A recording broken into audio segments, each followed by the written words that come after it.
Hey creative friends, welcome to my channel, and here we are. It is another Make It March videos. I love this collaboration. It is so cool because Lisa does this every single year in March, following up Canuary. So you got the whole month of February to can up the stuff you learned about in Canuary, and then Make It March, you learn how to use that stuff in all kinds of recipes. So this is the recipe I'm going to do today. But the cool thing about this one is it is not only a Make It March video, it is a recipe from the box, because you guys know about my Betty Crocker recipe card file, and do you notice this one's yellow? I had a green one because I found this yellow one, and I think it's so cool because now I can switch it out for the season. So now we're in spring, so I'm using my yellow box. So what we're going to make is oven porcupines. Y'all remember those, right? They're so good.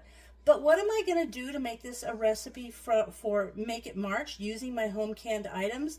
Well, in place of the can of tomato sauce, I am going to use the tomato herb jam that I made, not this past Canuary, but the video, I'll put the link below. It was from the Canuary before, but it's the tomato herb jam. And I thought, you know what?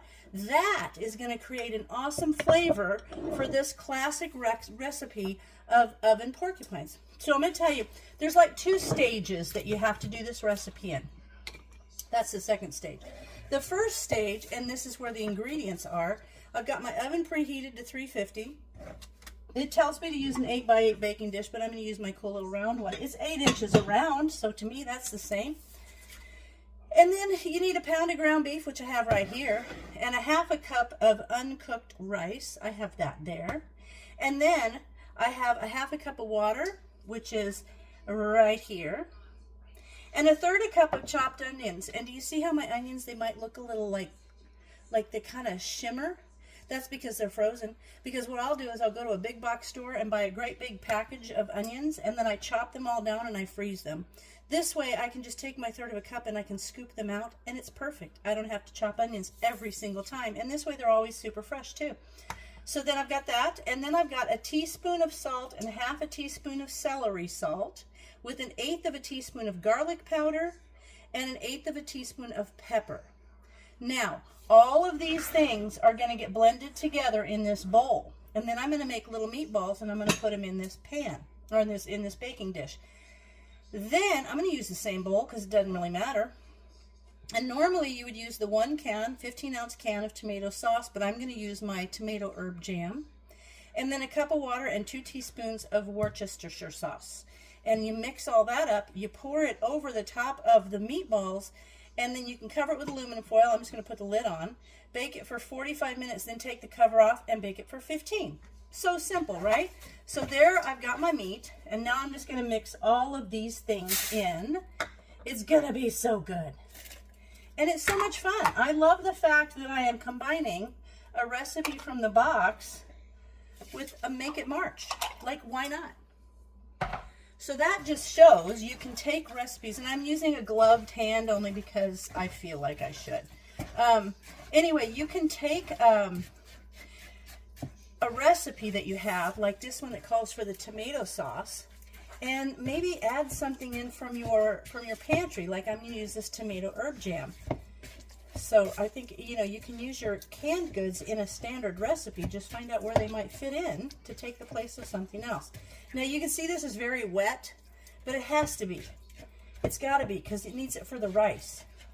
The rice needs to rehydrate. It needs to cook and become, so it's gonna use up any of that extra moisture.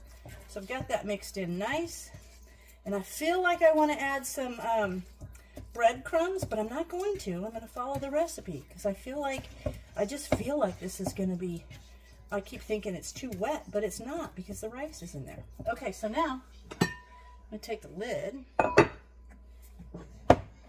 going to do these in just little round balls. I used to love to make these, although I made these a little bit different when I was younger. I'm just going to put some of these in here. And then I'm going to pop it in the oven for 45 minutes. That's awesome because, hold on, I'm going to go get one of my scoopy things. Hold on. Scoopy thing. I meant this scoopy thing. So now, makes it a little bit easier, see? The gloved hand is good for the mixing, but when it's this wet, It's not good for the scooping or the ball making. Okay, so we're just going to do that. And it's just going to be phenomenal. Okay, and you know what? Even if I'm sitting here worried about it because these seem really wet, so I feel like, I don't know, maybe the meat was wet. Anyway, if it doesn't turn out, if it turns out too wet, it's just going to make a nice meat sauce that I could put over something. Why not? So we're gonna almost done. I always have a plan B. Sometimes. Okay. I'm gonna get definite ball there. All right. It says make a, you know, the scoop, the tablespoon size scoop. That's what I've got. And now, I just have enough for one more, and that's going to fill that 8x8 pretty nicely. So now on this, in this mixture, I'm going to get a stirring thing, and I'll be right back. Okay, now I'm going to put the water in here, and then I'm going to go ahead. I opened up my tomato herb jam. I'm going to put that in there. It's going to be so good with this. I think when I was young, I used to make this with barbecue sauce instead of tomato sauce. You can do it with ketchup. I know people have done this recipe basically with ketchup. Now I want 2 tablespoons or 2 teaspoons of this. That gives it extra yummy flavor. So these are simple recipes from the olden days, I guess you could say. Okay, now we're going to mix this up. See there? And then we're just going to pour that over the top of the meatballs, and they're going to go in the oven for 45 minutes. So see how quick this was to put together? And what would I serve this with? Probably green beans. I think I'd serve it with green beans and maybe a salad or biscuits, but it's got rice in it, so I don't need to put it with anything like noodles or a rice. So this is going to be good. Okay, there it goes.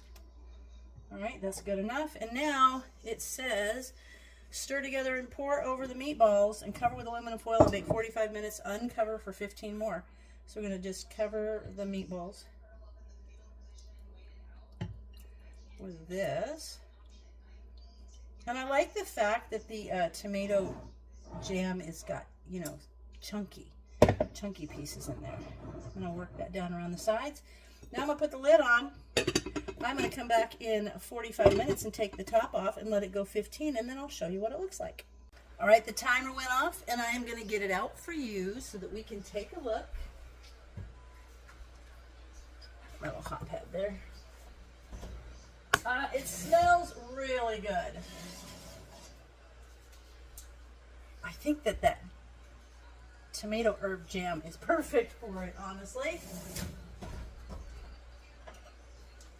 Okay, hold on, let me get something to serve it with. Okay, now Brian and I had friends over for pizza, and neither one of us is hungry, so I'm just going to taste this. It looks so good, and I'm going to just save this for lunch tomorrow or dinner tomorrow. But there's my meatball, and I'm going to put a little bit of this sauce on there. I'm going to give it a taste. Look at that, and it smells so good.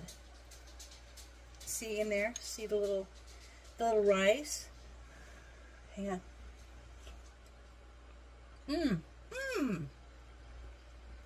I really like it with the tomato herb jam. That gives it a really good flavor. So there you have the little meatball. You can see the rice in there and little bits of onion. And with the tomato herb jam, it turns out phenomenal.